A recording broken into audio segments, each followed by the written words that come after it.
Before replacing a turbocharger, it is important to conduct a thorough diagnostic check of the engine systems. A lack of power, noisy operation, excessive smoke, or oil consumption could result from a faulty fuel injection system, restricted or blocked air filter, a damaged exhaust system, or a lubrication problem. Also, check the engine crankcase pressure. A higher than normal reading requires your immediate attention. For more information on this topic, please refer to our website. If the diagnostic check does not uncover any obvious cause, make sure that an extensive troubleshooting analysis is completed on key areas such as foreign objects, lack of lubrication, oil contamination, overspeeding of the turbo, and excessive temperature. This is important because turbo damage can often be a symptom of an underlying problem rather than the cause itself. Our website has more detailed information on this subject.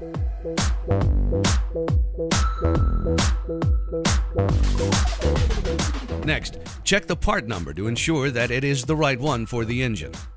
Installing the incorrect turbo to an engine may damage the turbo and/or the engine and will void the warranty. Careful handling of the turbo is essential. Be aware that some are quite heavy. The proper way to take the turbo out of its box is to lift it by either end housing. Grabbing it by the actuator, rods, or hoses may result in severe damage. Similarly, allowing the turbo to roll around on a workbench may cause damage. The gearbox inside the electronic actuator may be damaged by impact, so additional care must be taken. For VNT turbos with electronic actuators, avoid finger contact with the connector pins at all times.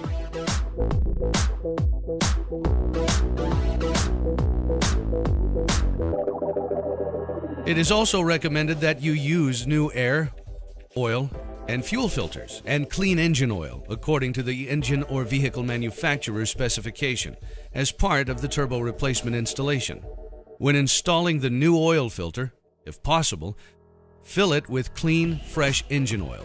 Also, if it is accessible, backfill the pressure line from the oil pump to the filter.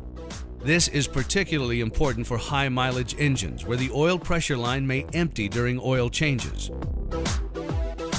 Before installing the turbo, we first need to make sure that all air hoses connected to the turbo are totally clean and show no sign of any damage. For VNT turbos with pneumatic actuators, check the hoses to the control valve and to the actuator as well. For VNT turbos with electronic actuators, check the vehicle wiring loom and connectors for damage since water leakage or broken wires are quite common. This also applies to pneumatic actuators with position sensor connectors. In addition, the air filter and its housing must be completely clean and free from any debris. Next, clean the engine breather system and ensure that it functions properly according to the engine or vehicle manufacturer's manual.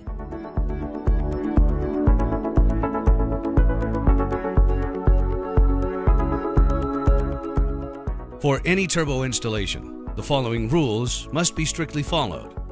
Please do not change any of the settings or the calibration of a turbo. Doing so may damage the turbo or the engine and voids the warranty. For VNT turbos, do not adjust minimum vane open position under any circumstances. Doing so could cause serious damage to the turbo or engine. Next, ensure that the correct gaskets are used. The center hole of the gasket must be perfectly aligned with the center hole of the flange. We do not recommend using liquid gasket or sealants, particularly for the oil inlet or outlet, since excessive material may enter the turbo, reducing or stopping oil flow. For information on oil torques and installation details, always refer to the engine or vehicle manufacturer's manual for correct information. A modern turbo is highly sophisticated and runs at high speed. It is important that during the whole process, you prevent dirt or debris from entering any part of the turbo to avoid catastrophic damage.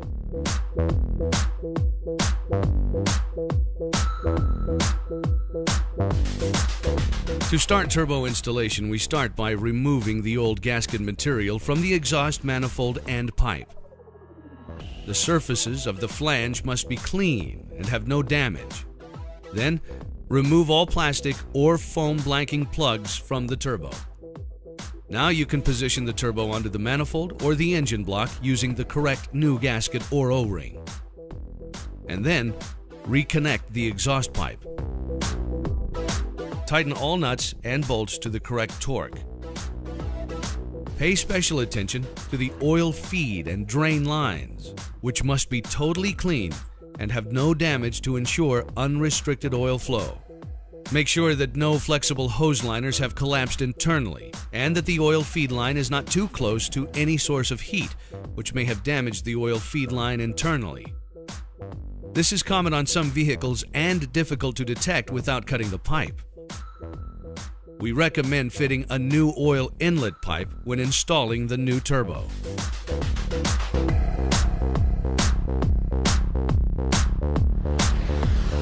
Next, install the oil drain line to the turbocharger. Then, pour new engine oil into the oil inlet hole of the turbocharger and fit the oil feed line. Spin the compressor wheel by hand a few times. It should spin freely. Note that it is normal to feel some up and down movement of the wheels. Install the inlet and outlet air hoses to the turbocharger compressor housing and make sure that the connection is airtight. To test, crank the engine for 10 to 15 seconds to prime oil feed without starting the engine. Then start the engine and let it idle for 3 to 4 minutes to allow for proper inspection of oil, gas, and air leakage. If any leakage is detected during engine startup, please fix the issues immediately.